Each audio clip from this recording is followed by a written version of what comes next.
ला ला ला ला ला ला ला ला ला ला ला ला ला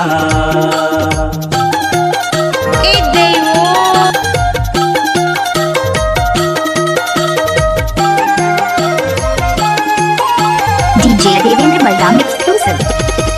परदेसी परान छिना भर के मिलान मल्ला मोहि डारे कबो कवा के बीड़ा पान मल्ला मोहि डारे।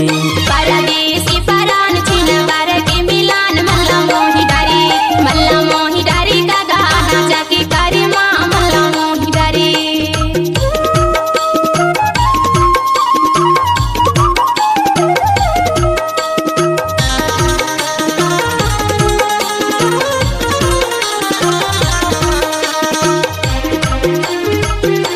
दादा रे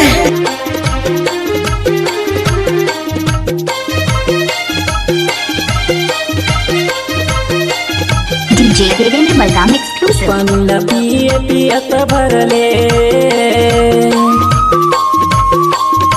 पानी न पिए पियत भरले दोसेदारी झने छूट दियत भरले मल्ला मोहि डारे का वो खवा के बीड़ा पान मल्ला मोहि डारे का वो खवा के बीड़ा पान मल्ला मोहि डारे।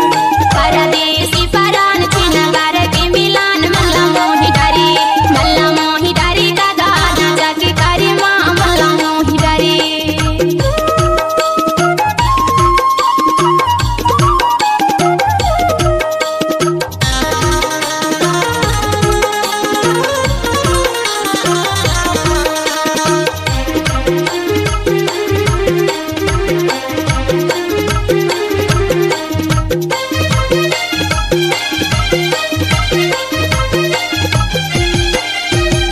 सुरतेली बोल बोलांगी मगा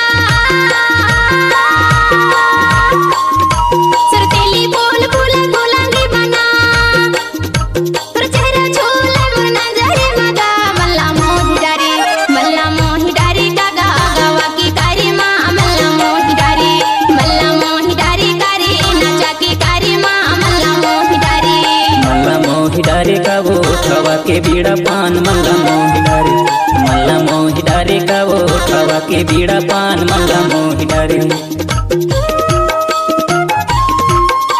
एक बार मोर सब नाच के तो देख। गाड़ी भर मत दे भाई गौ कसम से।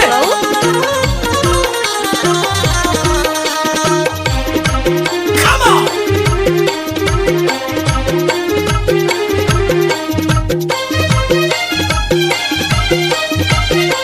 डीजे देवेंद्र बलराम तबल पानी खुला टोला। अमा पीपले के सुगर है जुड़े छा अमा पीपले के सुगर है जुड़े छा संत सिरे दे मगोरी लिखे है प्रेम नाम मल्ला मोहि डारे का वो खवा के बीड़ा पान मल्ला मोहि डारे का वो खवा के बीड़ा पान मल्ला मोहि डारे। परदेसी परान छिना भर के मिलान मल्ला मोहि डारे का गाना जाके करे माँ मल्ला मोहि डारे। का वो खवा के बीड़ा पान मल्ला मोहि डारे। मल्ला मोहि डारे